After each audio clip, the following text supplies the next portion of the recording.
My wife kicked me out, saying, "The house is in my name, you have no rights." She forgot the house was the grand prize in a contest I won, and the prize rules stated it was non-transferable and reverts to the winner if the couple divorces within 5 years. I called the contest organizers the next day. My wife, Brenda, ended our marriage on Monday night. She did it with the cold, efficient precision of a demolition expert setting charges to bring down an old building. The building was our life together. I was just collateral damage. "I'm not happy, Greg," she said, standing in the middle of our beautiful open-plan living room. "I haven't been happy for a long time. I want a divorce." I was stunned, but I kept my composure. "Okay," I said quietly. "We can talk about that. We can go to counseling." She cut me off with a sharp, dismissive laugh. "No, I'm done talking. I've already spoken to a lawyer. The papers are being drawn up. I'm just giving you the courtesy of a heads up." Then she delivered the killing blow. "I'll be keeping the house, of course," she said, her voice dripping with finality, "and everything in it. You need to pack a bag and be out by the end of the week. Find somewhere else to go." I just stared at her, my mind struggling to catch up. "The house? Brenda, we built this life together. Don't be naive," she sneered, her expression turning ugly. "We both know how this works. The house is in my name.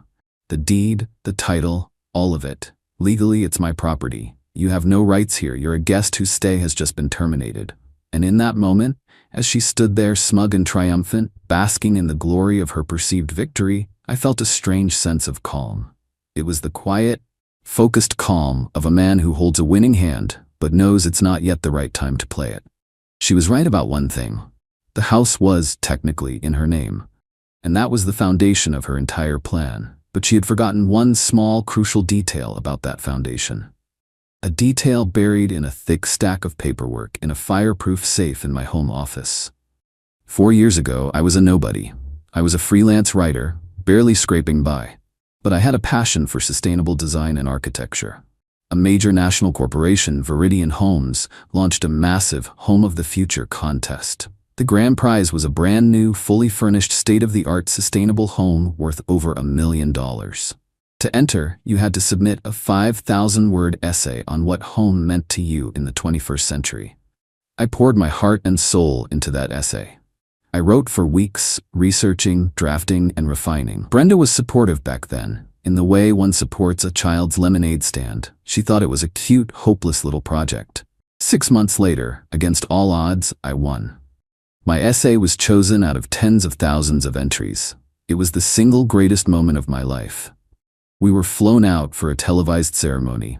There were cameras, speeches, a giant novelty tea. We were given our dream home. When it came time to handle the legal transfer of the property, we sat down with a team of lawyers from Viridian Homes. There was a mountain of paperwork. The prize came with a complex set of rules and tax implications. At the time, I had some old, minor business debts from a failed freelance venture years prior. A lawyer, one Brenda's father had recommended, advised us that it would be cleaner and would protect the asset from any potential creditors if the deed was put solely in Brenda's name. He said it was a standard liability strategy. I was so overwhelmed with the joy of winning, so trusting of my wife, that I agreed without a second thought. It seemed like a smart, practical move. Brenda became the sole legal owner of the house I had won. But I'm a meticulous person. I read every single line of every document I signed, and I remembered a specific clause in the official prize contract. A clause I'm certain Brenda either never read or completely forgot about. The clause was titled, Prize Integrity and Non-Transferability. It stated that the grand prize home was intended to support a family, and as such, it could not be sold or transferred for a period of 5 years. It also contained a reversion clause. If the winning couple divorced or legally separated within that 5-year period, the ownership of the house would not be considered a divisible marital asset. Instead, full ownership and title would legally revert to the original, officially declared contest winner. The winner was me. We have been living in the house for 4 years and 8 months. We are 4 months shy of the 5-year deadline. Brenda stood there in the living room waiting for me to break, to plead, to fight. She wanted a scene. I gave her nothing. I just looked at her, my face a mask of quiet defeat. "You're right. I said, my voice sounding hollow even to my own ears. It's your house. I'll be gone by Friday.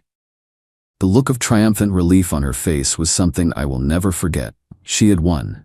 It was that easy. I spent the next day packing a few bags, a silent, broken man in her eyes. She watched me, her expression a mixture of pity and impatience. She thought I was packing up my life. She had no idea I was just clearing the board for the game that was about to begin. This morning, after dropping my bags at a friend's house, I went to a quiet coffee shop. I took out my phone. I didn't call a divorce lawyer. Not yet. I called the legal department at Viridian Homes. I asked to speak to the head of their prize and promotions division. Hello, I said, when she came on the line. My name is Greg Peterson. I was the winner of your Home of the Future contest 4 years ago. I'm calling because I believe there has been a potential breach of the prize contract. I need to talk to someone about invoking the reversion clause. Update 1. The phone call to Viridian Homes was like dropping a match into a room full of gasoline. The woman in the prize division was polite but confused at first. But the moment I mentioned the words reversion clause and divorce, she transferred me directly to their senior corporate counsel, a man named Mr. Davies. Davies was not polite. He was a legal scalpel. He was sharp, precise, and intensely interested. I explained the situation. My wife, the sole name on the deed, was divorcing me and claiming the house as her sole property, all within the 5-year window stipulated in the contract. Mr. Peterson, Davies said after a long pause, the integrity of our grand prize contests is of paramount importance to our brand.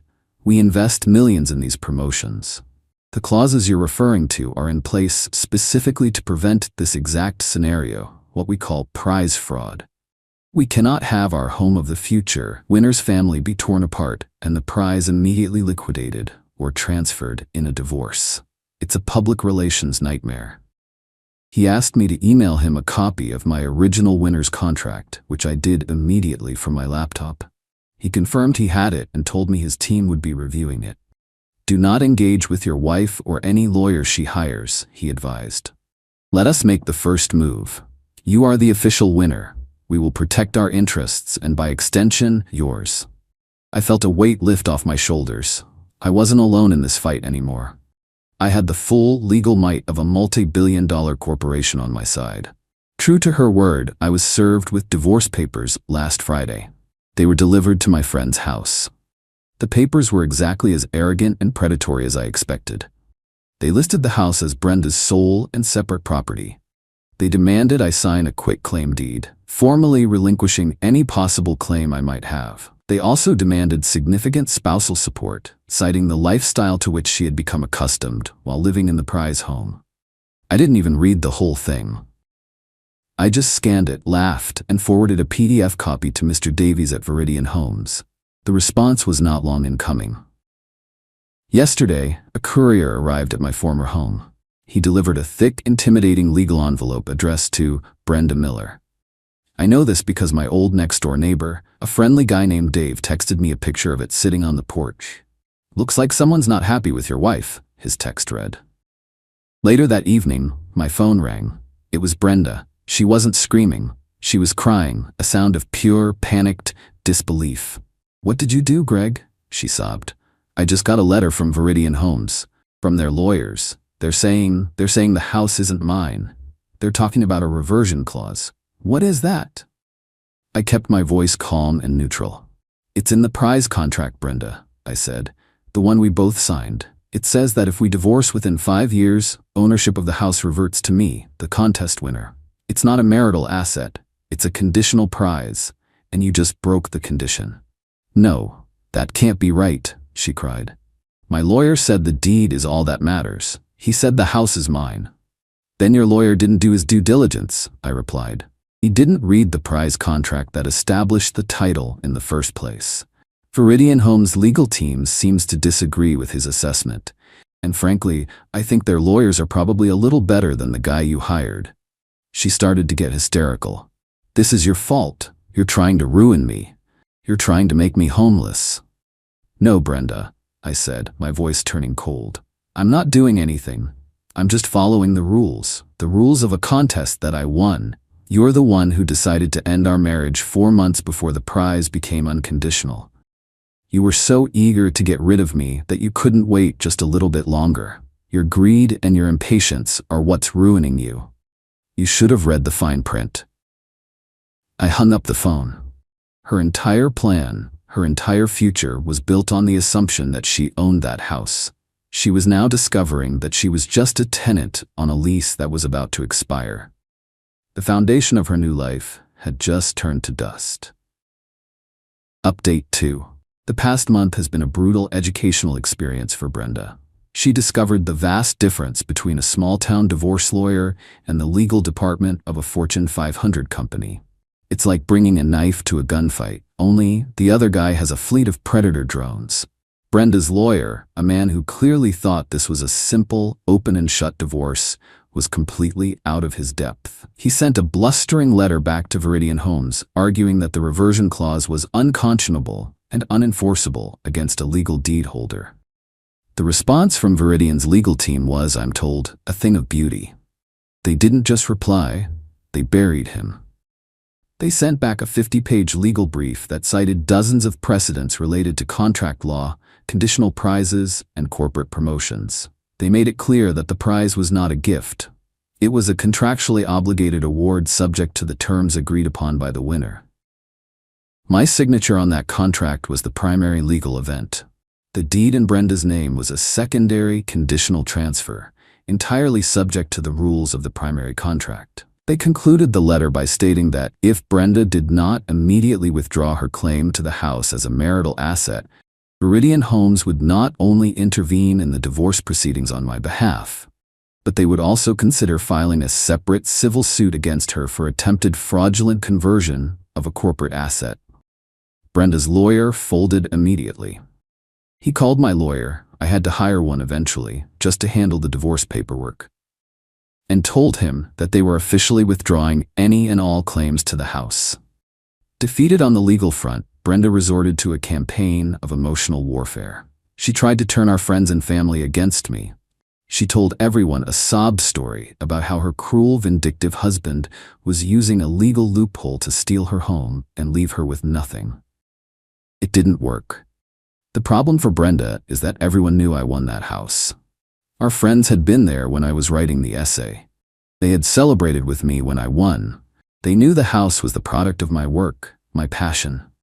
Her attempt to claim it as her own just made her look greedy and entitled. The final, desperate act was the affair.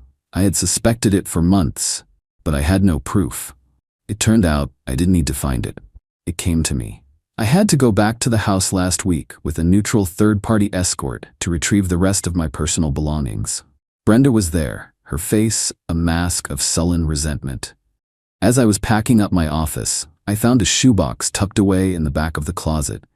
It was full of greeting cards and old photos, and at the bottom was a small stack of printed emails. They were from a man named Julian. They were graphic, explicit, and left no doubt about the nature of their relationship. They had been having an affair for over a year. The emails detailed their plans for the future, their trips together, and their shared contempt for me. One email, dated 2 weeks before she asked for the divorce, was particularly damning. Julian wrote, "Once you get the house free and clear from that dead weight, we can finally start our real life together. I can't wait to be in our home." Our home. They had been planning this all along. The divorce wasn't just about her leaving me. It was about her replacing me, using my prize as the foundation for her new relationship. I didn't confront her. I didn't yell. I just quietly put the printed emails into my briefcase. They were irrelevant to the ownership of the house. That battle was already won. But they were about to become very, very relevant to the final divorce settlement regarding spousal support and the division of our other smaller assets. She thought she was just losing the house. She had no idea I was now holding the evidence that would ensure she lost everything else too. Final update. It has been 6 months since my old life was demolished. Today, the dust has settled, and I am standing in the wreckage, holding the deed to my future. The divorce was finalized last week, and the conclusion was as brutal and absolute as I could have hoped for. The emails I found were the final nail in Brenda's coffin. When my lawyer presented them during the settlement negotiations, her case for spousal support and an equal division of our other assets completely evaporated. The judge, seeing clear evidence of adultery and a conspiracy to defraud me, was not sympathetic to her cause. The final divorce decree was a masterpiece of karmic justice. Brenda was awarded no spousal support. She was forced to pay back the money she had spent from our joint savings on her affair, and she had to pay for her own, now substantial, legal fees. She walked away from our 8-year marriage with nothing but her clothes, her car, and a mountain of debt. The house, as per the Viridian Homes contract, legally reverted to me the moment the divorce decree was signed. The day she had to move out was a quiet, somber affair. I wasn't there. I had my lawyer and a representative from Viridian Homes oversee the process. They ensured she took only her personal belongings and didn't damage the property. According to my lawyer, she was a ghost. All the fight had gone out of her. She just silently packed her bags and left. Her lover, Julian, was nowhere to be seen. Once the dream of $1 million mortgage-free house vanished, so did he. He was attracted to the prize, not the person. Brenda's grand plan to upgrade her life ended with her losing her husband, her home, her savings, and her boyfriend. She is now reportedly living in a small rented apartment across town, trying to rebuild a life from the ashes of her own greed. As for me, I am home. I spent the last month reclaiming the space. I repainted the walls. I bought new furniture. I got rid of every trace of her. The house doesn't feel like a prize anymore. It feels like mine, earned not just by an essay, but by surviving a war. The most interesting postscript came from Viridian Homes. A week after the divorce was finalized, I received a package from Mr. Davies, their corporate counsel. Inside was a simple letter. It said, "Mr. Peterson, we were incredibly impressed with your integrity and fortitude throughout this unfortunate ordeal. You have proven to be exactly the kind of person we hoped would win our grand prize. Please accept this small gesture as a token of our esteem." Inside the package was a check for $50,000. The note attached said, "For legal fees and home security upgrades." I stood in the living room of my house, the house I had won, the house I had almost lost, and I laughed. Brenda had tried to take everything from me. She had sneered that I had no rights. But she forgot that I was the one who wrote the story that won the prize. And in the end, I was the one who got to write the ending. And it's a damn good one.